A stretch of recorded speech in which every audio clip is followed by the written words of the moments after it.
I guess we need to first discuss the situation with these free meal programs. What has been the situation the last 2 or 3 years, not only in Van Buren, but other districts as well? So the situation for the last couple of years has been that all students have been able to eat free, and that's through a waiver set out by the USDA to try alleviate some of the issues that came along that hurt everybody financially due to the COVID pandemic.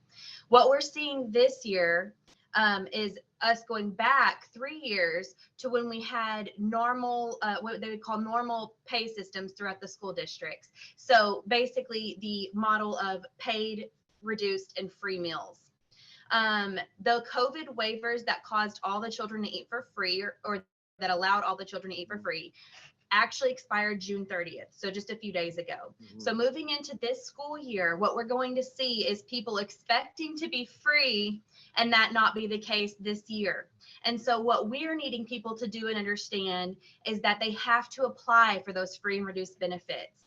At Van Buren, we have provided all of that information and those guidelines that would tell them whether or not they should take the time to apply on our website and also across several events in the coming months. Mm-hmm. Our goal is to get as many people to apply that qualify or that may qualify as possible, just to alleviate some of the cost for these households and these families. So who can qualify for this? How do you know if you qualify for this?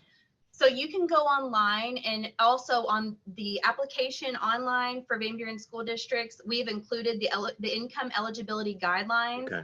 And if you fall within that for your family size, then you know that you will qualify for either free or reduced, depending on how far into that you fall. If you go online to apply for Van Buren, the first page that pops up will actually have that chart on the bottom, and that will tell you if you want to take the time to apply or if that's something you can skip for this school year. So how well has the program worked during the pandemic? It undoubtedly has saved a lot of families a lot of money. It really has. Having that program in place and those waivers in place just made a huge difference, not only for families who might suffer some food insecurity, but also just for families who wanted to make sure they were sending their kids to school with a hot meal. I mean, even kids that just don't want to pack a lunch every day, this was beneficial to them. And so I know myself and several other child nutrition directors across the state that we have a community with, they are all very disappointed to hear that these waivers are going away. And I hope that the powers that be can see what an impact this made and what an impact that taking these waivers away is making on our communities, and hopefully in the future can factor that into the legislation they write and put out. That was my next question. Are there any efforts to possibly, maybe not only on a state level, but on a national level, to keep these waivers going? Well, I know that the most recent data I've heard from USDA has not been concrete. No Kid Hungry has been educating us on that behalf as these laws are kind of being put through the process. Nothing has been written into law as of yet, to my knowledge. So we're still hopeful. I don't honestly foresee it happening for this school year. I think what they've put out is what we're going to see. But this is not in stone as far as I know, or as far as I understand. And this is something that I hope that as they see the impact that this is making, that can change for the next school year. But for this year, we have to move forward by doing the application process and making sure that as many of our kids as possible can eat at least at a reduced price, if not free. So really the application process is nothing new. It's just something that parents have not had to do in the last couple of years. Right. So the application process is absolutely not new. It's exactly the same as we've had since about 2018. We've had the online form and paper forms available for parents at Van Buren.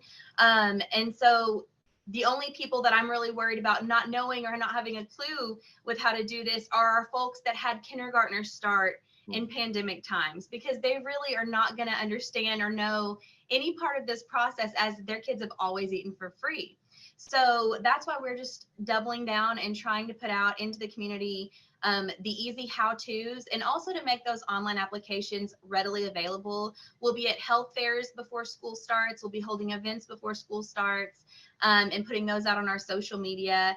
And so parents know that even if they don't feel comfortable filling it out by themselves and they want to have one of us there to help them through that, we are readily available for them to ensure that their kids are eating free as early as the first day of school.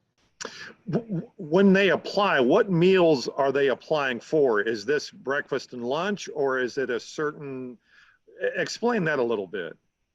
Okay, so when you apply for free and reduced meals through the school districts, that will allot you, let's say that you apply and you qualify for free meals. And so if you qualify for free meals, that means that you will receive your breakfast and lunch for free. Now at Van Buren, the school district and child nutrition department actually fund free breakfast for our students. That is not something that we leave up to the state. That is something we chose to do out of our budget, and we've been blessed to be able to do it. So with lunches, those will be affected by your application process. You may be eligible for free. You may be eligible for reduced, which would leave you at a 40-cent price, or you may be a full paid, which is $2.85 for lunch. And at Van Buren, we make sure that regardless of what the child's lunch status is, one student is not set apart from another based on that status. Every offering that we have in the cafeterias, they apply to every single eligibility. I want you to go over the application process. This is something that's online and very easy to do. Is there a deadline for this? Okay, so you can hop online to apply at vbsd.us. There's a scrolling banner, and you simply just click that, and it'll link you straight to prompting through the application. You can apply anytime during the year. However, we encourage everyone to apply before mid-August to late September at the very latest, because what happens is if you were free and reduced last year because you decided to turn an application in for whatever reason, then that will expire.